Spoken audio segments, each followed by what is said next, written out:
जय श्री जगन्नाथ। आजिर भिडियो रे समस्त को स्वागत।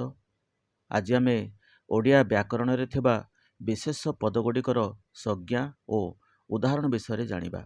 प्रथमे देखिबा नामवाचक विशेष पद काहाकु कुहा जाय। यार उत्तर कोनोसी वाक्य रे निर्दिष्ट रूप रे जनकर नाम को बुझा गले ताहाकु नामवाचक विशेष पद बोली कुहा जाय एवं एहाकु संज्ञा बा व्यक्तिवाचक विशेष पद बोली मध्य कुहा जाय। तेबे यार उदाहरण निर्दिष्ट व्यक्ति, स्थान, सहर, पर्वत, बण, पशु, पक्षी, समुद्र, ह्रद, नदी, ग्रंथ, देश, प्रदेश इत्यादि।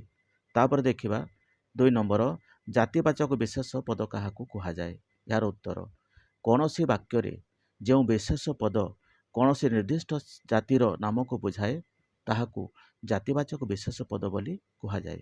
यार उदाहरण गाई, पिला, बुढ़ा, छात्र, पशु, पक्षी, साप, देवता, नदी, पर्वत, सागर, गाँ, देश, घर, सहर इत्यादि।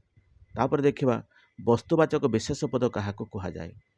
उत्तर कोनोसी वाक्य रे जेउ पदटी कोनोसी निर्दिष्ट वस्तुर नाम को बुझाए ताकू वस्तुवाचक विशेष पद बोली कुहा जाय। यार उदाहरण माटी, पत्थर, सुना, पानी, कागज, तेल, कंसा, तंबा, लुण, गहम, चाउल, लुहा इत्यादि। तापर देखिबा गुणवाचक विशेष पद काहाकु कुहा जाय। यार उत्तर गोटिए वाक्य रे जेउ विशेष पद कोनोसी निर्दिष्ट गुण बा अवस्थारु नाम को बुझाए ताकू गुण बा अवस्थावाचक विशेष पद बोली कुहा जाय थाए।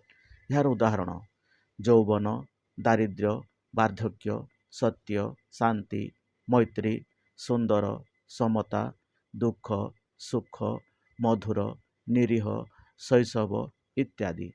तापर शेषर देखिबा क्रियावाचक विशेष पद काहाकु कुहा जाय।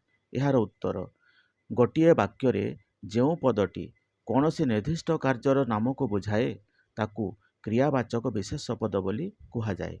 यार उदाहरण पढ़िबा, लेखिबा, हसिबा, गाइबा, आसिबा, जिबा, कांदिबा, नेबा, आनिबा, खेलिबा इत्यादि।